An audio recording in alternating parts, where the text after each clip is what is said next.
from Fox 5 New York, well-known New York City sneaker reseller, shot and killed in Soho. Now, obviously, I'm going to immediately blame it on a Venezuelan. That may or may not be the case, but it is true.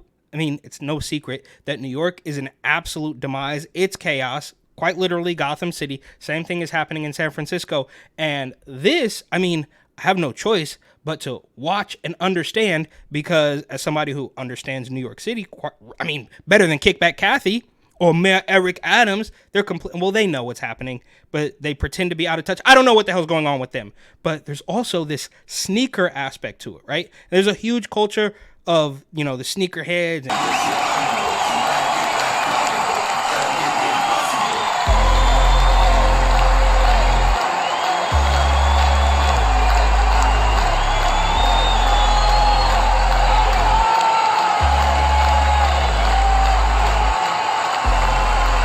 all this Soho stuff that is turning really, really dark. But my name's Eric. This channel is called Report and Opine. Please like, comment, share, subscribe, hit that notification bell. I'm absolutely begging you. I'm begging you, please. Come on, please.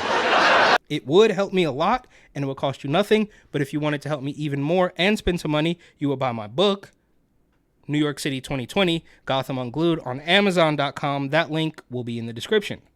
We begin tonight with a deadly shooting in Soho. The 31-year-old victim gunned down early this morning outside several luxury stores. And now police are trying to figure out if it was a random or targeted attack. We'll turn things over to Fox 5's Lisa Evers. She's live at the scene in Soho. Now, Lisa, we're hearing that you have some new information. Okay, shout out Lisa Evers. I think she is like one of the few decent reporters who doesn't fly completely off the handle as far as the agenda is concerned. Same thing with Rosanna.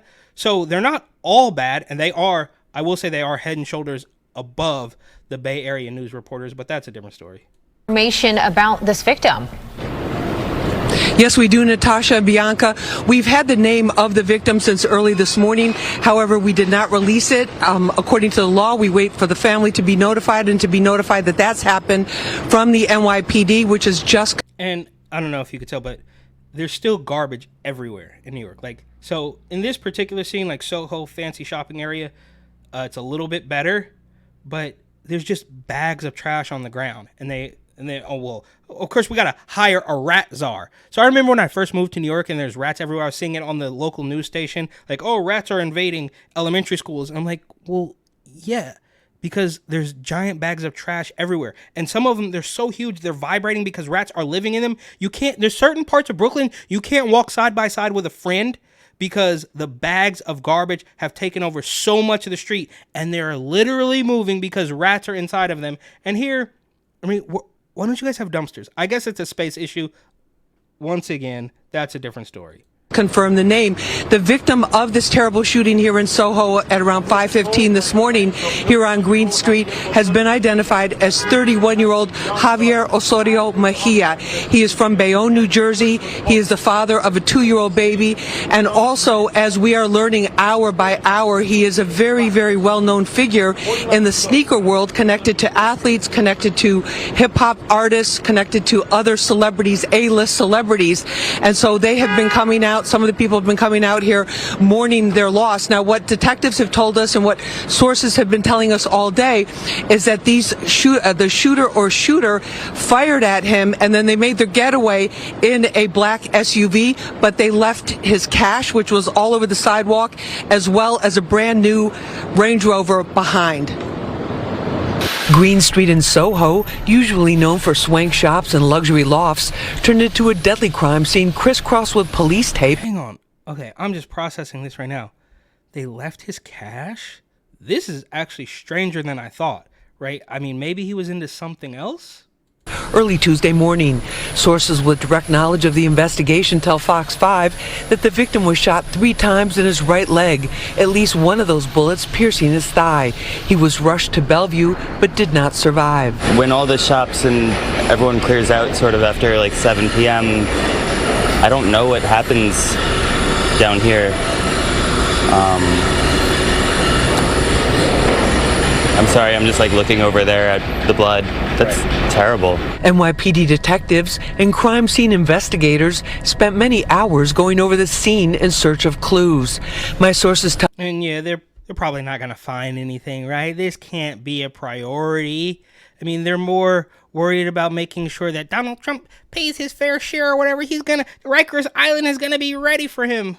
Significant ballistic evidence was recovered from the apparent ambush. Detectives also recovered cash that was left on the ground, along with the victim's trademark lime green Nike sneakers. Sources tell me the victim had a thriving business selling rare, high-end sneakers to an A-list celebrity clientele. It's my feeling that this is not indigenous to a change in Soho. I mean, there's a change citywide in violence. We all know this in all of the boroughs. As detectives continue their work, friends of the victim gather to mourn the loss of a rising businessman and support each other at this difficult time. I'm just devastated, and I just want everybody to know that he was a good person. He wasn't involved in no foul stuff. He wasn't disliked. He was a humble dude, a good dude. He connected dots for people. He helped a lot. Now, that's probably true. I'm not here to knock this guy, but there's always a chance, right? Does this guy really know? Every single time something like this happens, they're going to say, oh, no, he was the best. And again, he probably was. I don't want to take anything away from him, but, like, we going to take his word for it? A lot of people. Well-loved, well-known, from celebrities, just a good dude, man, and it's just a tragedy to even hear this. How about you tell us a little bit more about what you know concerning the actual crime, instead of putting his buddies on camera to tell you how amazing he was? Or me even being on this microphone telling you about this is heartbreaking. Now, what you're looking at, we're giving you a live look here outside at the crime scene as they are getting ready to take that Range Rover away. The Range Rover that friends say belonged to the victim, 31-year-old Javier Osorio Mejia of Bayonne, New Jersey. The friends are also telling us that he attended college, that he was in a fraternity, and that he was the kind of person that would help anybody out when they needed it. They're very distraught. We had people coming over here this afternoon that were just crying, that were so upset they couldn't even talk to us. They're planning a memorial all day tomorrow outside the shop that he co-owned on the Lower East Side. It's called Vault 143, where they'll be doing a ceremony, a memorial in honor of him. But they're just all devastated and shocked at this time in his life. 31 years old. He just had his birthday within the last couple of weeks. Everything was going great for him in his life. And then to have this happen, his friends and his family members are just totally devastated, as is this international sneaker community of collectors and people who appreciate customized sneakers. We're live in Soho. I'm Lisa Evers, Fox 5 News. Back to you in the studio. Yeah, I mean, that's absolutely crazy. Who knows what happens? We're probably never going to get to the bottom of it, because obviously the NYPD is completely compromised, and they are just not going to spend the time or effort or resources to find out what happened to this guy. I will say it's a little strange. I think they mentioned at the beginning that it was like 5:30 in the morning, which is a very strange time for a sneaker deal, but I don't know. Apparently he owned a shop, so maybe he was opening up, or some sort of delivery was happening really quite early. And without being incredibly rude about the situation, there's a very slim chance that somebody was operating a store in Soho, where I'm sure rent prices are absolutely through the roof, on the salary of a sneaker reseller. Seems a little off to me, but whatever. My heart goes out. I'm a big, self-admitted, quote-unquote recovering sneakerhead from many years ago, but of course, right? Why not?